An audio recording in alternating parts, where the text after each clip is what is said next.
अनुसूचित जाती आरक्षण उपवर्गीकरणास चर्मकार समाजाचा तीव्र विरोध. अनुसूचित जाती आरक्षण उपवर्गीकरणास चर्मकार समाजाचा तीव्र विरोध असल्याचे मत चर्मकार समाज जनजागृती सभेमध्ये मान्यवरांनी व्यक्त केले. अनुसूचित जाती आरक्षण उपवर्गीकरण विरोधी कृती समितीच्या माध्यमातून सोलापूर जिल्ह्यात जनजागृती केली जात असून त्यास अनुसरून ऑफिसर्स क्लब सोलापूर येथे चर्मकार समाज जनजागृती सभेचे आयोजन करण्यात आले होते.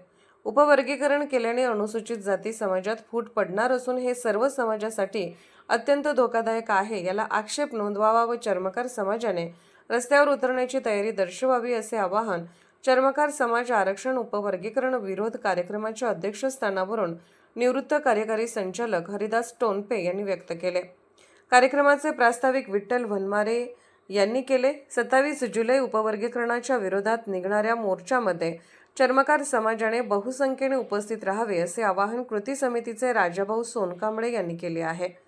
कार्यक्रमाचे सूत्रसंचालन वामन धुळराव यांनी केले तर आभार अंबादास वाघमारे यांनी मांडले. यावेळी जनार्दन शिंदे, प्रवीण कांबळे, अशोक आगवणे, सिद्धराम सनके, टीजी कांबळे, कमलाकर बनसोडे, सिद्धार्थ जाधव, अजित बनसोडे, अमित कांबळे, कुमार चन्ना इत्यादींनी आपले मनोगत व्यक्त केले.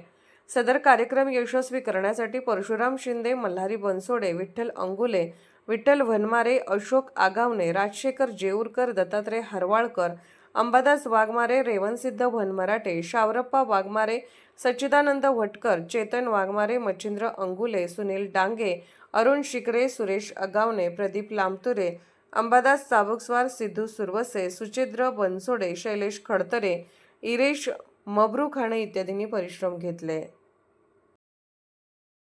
गुलाम और लाचार है. संघर्ष करणारे लोकच, इथला महार समाजच हा संघर्ष करतो. उत्तर भारतामधला चमार किंवा दक्षिण भारतातल्या बेरिया किंवा कर्नाटक आंध्रामधले त्या स्थानिक जाती बाबासाहेब आंबेडकरांशी आमची सांगत होते. बाबासाहेब आंबेडकरांना मानणाऱ्या 4च जाती भारतामध्ये आहेत, परंतु बाबासाहेब आंबेडकरांचा रिझर्वेशन फायदा 3000 जातींनी घेतलेला आहे. जर 4 जाती आज जागृत झालेल्या आहेत, जेवढे 3000 जाती डायरेक्ट बेनिफिशरी प्रत्यक्ष फायदा घेतलेले लोक, OBC indirect beneficiary, OBC are or minority are indirect beneficiary. You shouldn't cast the direct beneficiary of Dr. Babasaheb Ambedkar. जर तुम्हाला त्यांच्या ऋणातून मुक्त व्हायला लागत असेल, आयुष्यभर बाबासाहेब आंबेडकरांच्या विचाराचा प्रचार प्रसार करावा लागेल, अन्यथा पर्याय नाही. धन्यवाद. म्हणून आपण वर्गवारी करत असाल तर त्याला चर्मकार समाजाचा विरोध आहे आणि तो असलाच पाहिजे. कारण बाबासाहेबांनी आम्हाला जो घटना दिली त्या घटनेमध्ये समतेचा संदेश त्यांनी दिलेला आहे. मग एकत्रित आपण राहायचं का नाही?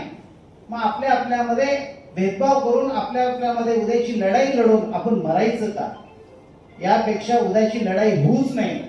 आपण 59 जाती एकत्रित राहिलं पाहिजे. एका जातीने मागणी करतोय म्हणून आपण जर हे करत असाल तर ते चुकीचं आहे. या ठिकाणी मित्रांनो, समाज शिक्षित आहे, जागृत आहे, सुशिक्षित आहे, नोकरदार आहे, पण समाज लढणाऱ्याच्या पाठीमागे या. समाज जो करतोय त्याच्या पाठीशी खंबीरपणे उभा राहा.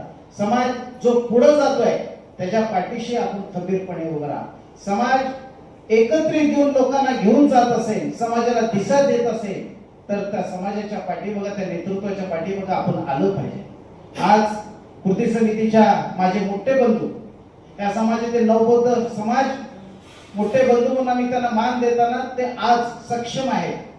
टक्केवारी जर झालीच तर त्यांना 8 ते 9% मिळू शकतात, पण एकत्रित आपण काय राहायचं, 13% मध्ये आपण काय राहायचं, यासाठी त्यांनी सुद्धा मोठ्या मनाने इतर समाज एकत्रित मध्ये राहून गुन्ह्या करून त्याने 13% मध्ये स्पर्धा करून आपण त्या स्पर्धेत उतरून मुलांना शिकवून त्या स्पर्धेमध्ये उतरल्यानंतर 13% मध्ये मग ते 4 लोक चांभाराची भरले जातात.